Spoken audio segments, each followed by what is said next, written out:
you want to get funding on a website like Kickstarter or Indiegogo? Are you looking to have backers that are clamoring to get their hands on your latest perks and rewards? Do you want to have pledges that are just tumbling in the door? Well, in today's YouTube video, we're getting into several key tactics and ways that you can actually get funding when it comes to your Kickstarter or Indiegogo campaigns. So you can blow past your goal. You can bring a new product to the world, whether that's a physical gadget or a gizmo. Could be a tabletop game, could be something more creative in nature like a comic book or even a graphic novel. How do you bring that into the world? And more importantly, what are some of the ways that you can do that? In today's video, we'll be talking about one of the most overlooked methods that creators are not utilizing in order to bring backers to their crowdfunding campaign. Also, one of the mysterious reasons that many people might be checking out your Kickstarter or your Indiegogo, but they're not backing. And also, for those of you out there that really want to go big with your campaign, what are some of the tools, the weapons that you have in your arsenal to be able to blow past your goal and have this be a much bigger project that continues years into the future? My name is Salvador Briggman, and on this YouTube channel, I love to cover topics just like this when it comes to crowdfunding. I also have a great podcast out there called Crowdfunding Demystified, where every single week we're bringing on a new creator, inventor, or entrepreneur, and they're sharing what happens behind the scenes when they're in the trenches when it comes to what's really bringing funding to their projects, how they really took something that's just an idea, an inspiration, and really brought it into something that's physical in the world across many different categories. I urge you to go and listen to my podcast and also check out some of my other work out there. But being in this industry since 2012, I want to share some of these critical tips with you. I hope you enjoyed this high quality education that I'm putting out for you today, and let's get right into it. Now, one of the most important elements that I want to start with when it comes to getting backers and getting funding to your Kickstarter or your Indiegogo campaign is the one that really matters the most. And I think that this can be quite challenging if you're a beginning creator and this is your first time doing a launch, but this is something that all of my successful students swear by, and something that a lot of times when I'm doing a coaching call, people don't think enough about. And that's getting attention to your project and making sure that you're maintaining attention when it gets there. So by that I mean, for example, having a killer Kickstarter campaign pitch video that's really going to not only capture attention, but maintain that attention throughout the duration of that video. All too often, I will see creators who have a video that looks really cool, but it just goes really long and is quite challenging to maintain the attention of that viewer. In addition, they might have an epic campaign video when it comes to their Kickstarter or Indiegogo, but when we actually get to their campaign page, they don't have enough graphics and storytelling and features and functions and really showing and illustrating the full breadth of the experience of that project for people to, number one, take them seriously, but also get excited enough to really back that campaign. So you need to have a video that's going to capture attention and hook people, but also a campaign page that's going to expand on that video. It's not enough just to have a great video. You really got to continue that experience throughout the entire Kickstarter or Indiegogo campaign. This is really one of the most important out there because, as your mother said, you don't get a second attempt at a first impression. And a lot of the times people that do come to that page might just click off if you don't really think enough about hooking their attention. I have a great YouTube video out there on how to set up and how to build an epic Kickstarter campaign pitch video, which I'm going to link up to down below, so you can go and watch that if you want some more tips on how to really have a compelling pitch video. Now, what I'm about to mention might unsettle a couple of people in the community, but I really just want to share with you how it is. And that's kind of my style when it comes to this YouTube channel, which is just sharing with you the brass tacks, right, when it comes to crowdfunding. That's the fact that not every product deserves to exist in the world. So my next point here in today's video is that you got to be creating something that people want to back. I know, magical, right? This is something that people have to want to see exist in the world, something that people want to be able to back and see come on their doorstep if it's a physical product in the next couple of months, if it's more of like a movement, or if it's something that's like a film that people want to be able to experience in some way, right? So you have to create a project that people actually want to back. And that's really, back in the day, I'd say the hallmark of crowdfunding, which is that it's bringing something new into the world. It's also testing whether or not that project has legs and should exist in the real world. Let's make that a tiny bit more tangible. So let's put it in marketing terms, right? So you have the 4 Ps of marketing, and I do have a great video out there going into the 4 Ps. So we talk about products, price, placement, and promotion. So if we're just focusing on the product, you got to make sure if you have a new product that you're coming out with, like a tabletop game or a card game or even a physical gadget or a gizmo, that this is something that people want when it comes to the features, the benefits, the specifications, that you really hone in on the materials as well that you're making this out of, that it's durable, that it's something that people are actually going to want to show off to their friends and family if they were to back this crowdfunding campaign. It absolutely has to solve a need in that individual's life, but it's not enough just to stop there. You also have to check off that logical box in their mind that this is something that's real. You have to show functionality. You have to show demos of the product working. You have to make sure that they really do believe all of the benefits that you're talking about on your campaign page are actually realistic, and really zooming into all those elements like the features, the functions, and even the specs when it comes to that product. Under that umbrella of building something that people want, it also has to be with the second P, which is price. It has to be at a price which individuals can afford. And if you have, for example, more like a luxury product category, that you've built up enough value when it comes to that price point. That goes beyond the scope of this video, but you do need to think about the price point when it comes to that particular niche and the perks and reward tiers that you have on that Kickstarter campaign page in order to increase the AOV, or the average order value, when it comes to someone that's checking out with that campaign. My man, if you think about it like an equation, right? And math for me was not one of my favorite subjects when I was growing up. I love more practical subjects like business and economics and those kinds of things, and psychology, right? But if you think about like an equation, really funding is a byproduct of backing. So you really need to think about how much funding am I going after, right? When it comes to that, plus what is my average backer going to be supporting or pledging when it comes to that campaign. And that equation is, again, a byproduct of the price point, but also the product itself which you are selling. And do people want to get their hands on that? Do they want to support your Kickstarter or your Indiegogo campaign? Now, this gets into one of the most overlooked elements when it comes to crowdfunding, and one of the elements that so many creators do not do going into a campaign. I can't tell you the number of coaching calls that I've had really walking creators through this process, and it's so critically important, so you definitely want to listen up to my next point. And that point is to build a tribe going into the launch of your crowdfunding campaign. Now, a lot of people that are kind of first timers when it comes to crowdfunding might be playing their cards close to the vest. And like, you know what, Sal, I really don't want to share too much information about my product because I'm afraid that people are going to steal it. Or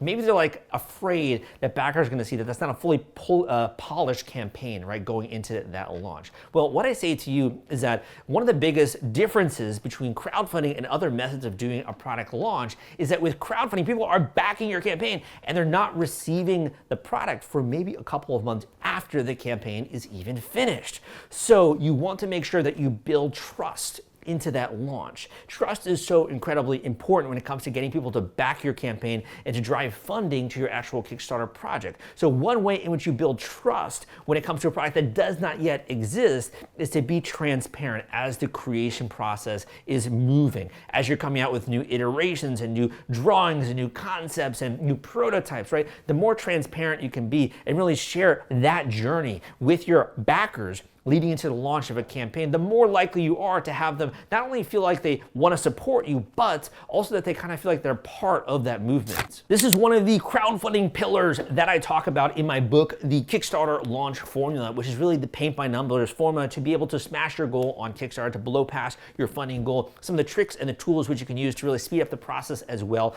And that book is available via Amazon and Audible if you want to listen to that on the go. I also have a free course as well, walking you through the lessons that you need to absorb if you want to be successful with your Kickstarter campaign. You want to drive backers and funding to that project as well. I got a great free course out there at crowdcrux.com/Kickstarter. All you got to do is enter your name and email at the link down below at crowdcrux.com/Kickstarter, and I will start sending you some lessons so you can begin to implement some of these tactics and tools into your launch and get more funding for your project. So when we talk about building your tribe and being transparent as well going into that launch, it goes beyond things just like email marketing, even social media posting. It's really about giving backers that experience of being able to see what that product is going to look like at the end of the day and really gain trust with you when it comes to the creator who's producing that product as well. This is a great opportunity to qualify that people actually do want to back or buy your product. Also to get more validation when it comes to the price point, to even do things like send out surveys to understand more of those people that are really opting into your community when it comes to things like your email list or it comes to things like your social media, and to also get valuable feedback and testing when it comes to different ways of actually positioning that product and who most likely is going to benefit from that. Now, this segues actually really nicely into my next point, which is one of those mysterious reasons why a lot of the times we might see a campaign that looks great, even has a great video, but we don't see people backing it. And maybe even you drive a ton of traffic to that campaign as a creator, and all of a sudden you're panicking like, Sal, I don't know why people aren't backing this. I don't know why pledges aren't flowing in, right? This is so freaking frustrating because I put months of my life dive into this. If you want to be spared that experience, you definitely want to listen to this next point I'm going to make. In point number 1 in this video, we talked about getting and hooking attention, but that's really not enough. That's almost just like an at-bat. That's like if you're playing tennis and you just hit the ball, but it's not enough, right? When it comes to golf, when it comes to tennis, when it comes to baseball, it's all about the follow through, right? So if you want to get people to really convert after you've really hooked their attention, you got to make sure to include elements when it comes to trust building with that project. So that could be on a very surface level, things like media mentions or logos. It could be testimonials. It could be product demonstrations. You need to really prove that what you're doing works, that other people like it, or that are saying it's solving major problems in their life, or to create that believability that if someone does back your campaign, that you do actually have that prototype that really fulfills on all those benefits which you're promising in things like your Kickstarter pitch video or your campaign page. I tend to think of things in terms of like segments, and building trust has 2 components to it. One is going to be sort of logical trust, and that goes into things like specs. What are the sizes? What are the materials? What are constraints when it comes to the product? So once people buy it, they know whether or not they're going to benefit from those benefits that you're promising. Other kind of logical elements would be things like the functions, the elements of the features that go into those functions, which environments can it be used in? Is it waterproof? Is it rugged? Does it work with, these kinds of accessories or those kinds of accessories? So there's a lot of like functionality, product demonstration, specs, features, materials that go into sort of the logical trust building phase. If you're doing something more like a card game, for example, or like a tabletop, it could be more around the game mechanics, it could be on the type of the cards which you have, it could be around the artwork, right? That's more of like the logical nitty gritty. Does this really hold up to being a high quality product? And the next portion that we have isn't really talked about enough. It's more of the emotional side of trust building. So that can be, if we think about it in marketing terms, sort of like your brand building, your brand statements, your inspiration when it comes to designing or creating this product. It can also be really, even if we go a layer deeper into the identity of the person who's going to own something like this, who's going to play with something like this, who's going to support a graphic novel like this. Who is that person? What are the other types of books which they're purchasing? What are the other types of products that they're filling their life with? How do they view themselves? And how do you position this product so it really feels like they've created something specifically for them, right? And really the reasons behind that, the value statements behind that, the coloring, all of that kind of works in one when it comes to the brand messaging and the feeling that goes into that. Now that goes beyond the scope of this video, but I would say that a really great strategy is going to have both those elements of logical trust building when it comes to that campaign page, but also the emotional trust building. And if you have both, then you begin to see conversions happening on that page. Now the next P when it comes to the 4 Ps of marketing is one that I want to include in this next point, and that's going to be one of the more important ones. I think it's kind of what we think about most as well when it comes to really driving backers and getting funding to a Kickstarter or an Indiegogo campaign, and that's going to be your promotional strategy, also known as your marketing strategy. So when it comes to marketing, a lot of new strategies that we're seeing that are working well when it comes to crowdfunding would be number 1, involving influencers. You can also do things like an affiliate marketing campaign using tools that are out there. You can drive traffic when it comes to PR and media attention. This is probably one of the coolest ways to be able to deliver instant credibility and traffic to your project, is to be able to get the media or an influencer to talk about your project. I talk a lot about that in my free PR course at crowdcrux.com/PR. I really don't promote that actually, honestly, very much, but these are some of the cool ways that even myself have gotten into major media publications like CNN, Wall Street Journal, New York Times, Hypebot, Indiegogo's blog, you name it, right? It's really kind of stoking the fire on some of these PR elements. So this is one element, in my opinion, that just is a little bit underutilized when it comes to PR, but it's a great way to deliver credibility and attention. Other ones would be performance marketing. So things like pay-per-click marketing, sending traffic from Facebook and Instagram and having a coordinated campaign around that. Even doing more experimental campaign platforms like Google Ads or TikTok, right? Or YouTube ads. These are all ways to drive traffic to your campaign. And one of the easiest ways, if you do have a page that converts and you have those elements that we already talked about, it's kind of just adding more fuel to the fire. Within that realm of promotion, you also got things like your early bird reward tiers, you got your limited quantity rewards, you got things like your add-ons, you got your stretch goals, etc. So there are also ways to really incentivize momentum when you are live with that campaign. Your marketing and your promotional strategy also goes in terms of stages. So for example, your pre-launch when you're live, your post-launch campaign as well, using tools like a pledge manager tool on Kickstarter, or using BackerKit, or transitioning to Indiegogo in demand. There are different ways in which you can kind of incorporate that into a sort of longer campaign launch, so that way you're collecting maximum funding and you're really using promotion in order to kind of not only build this huge momentum, but to capitalize capitalize on that momentum as well. Now, marketing is a huge subject with many different subcategories when it comes to that, and launching a new product can be quite confusing going into that campaign. And there's also many different strategies when it comes to your unique category on Kickstarter. So if you want to kind of speed through that process and really identify the easiest way to go out there to bring your product to market and to really get funding, I do have an individual one-on-one coaching call option.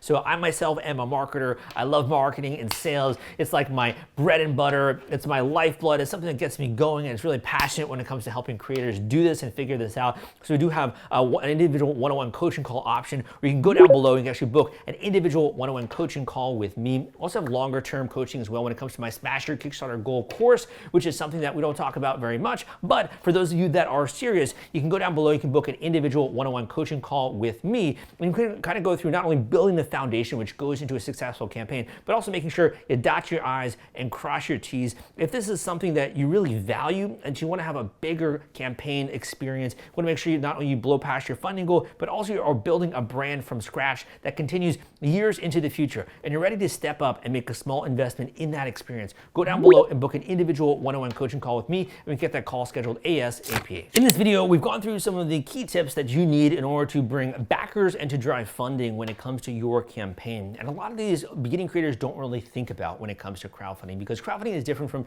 many other forms of bringing a new product into the world. But I urge you to become a student of this craft. This is one of the reasons why I'm so passionate about bringing new creators onto my podcast, Crowdfunding Demystified, so you can really listen to their success stories, everyone in the trenches who's really driving traffic and getting funding and dealing with sometimes obstacles as they're going through that and things they didn't even expect when it comes to their product or their specific category. So I urge you to go and listen to that podcast. Also dive into the archives of this YouTube channel. I have a lot of other great videos out there going through the different elements when it comes to developing your campaign page, your pitch video, your PR, your marketing, understanding how to do promotion, all of that I talk about on this YouTube channel. So if you want more content just like this, make sure you subscribe. Give me a positive comment down below as well. If you did like this video, give me a thumbs up. My name is Salvador Briggman. I hope you enjoyed this content, and I'll see you next time.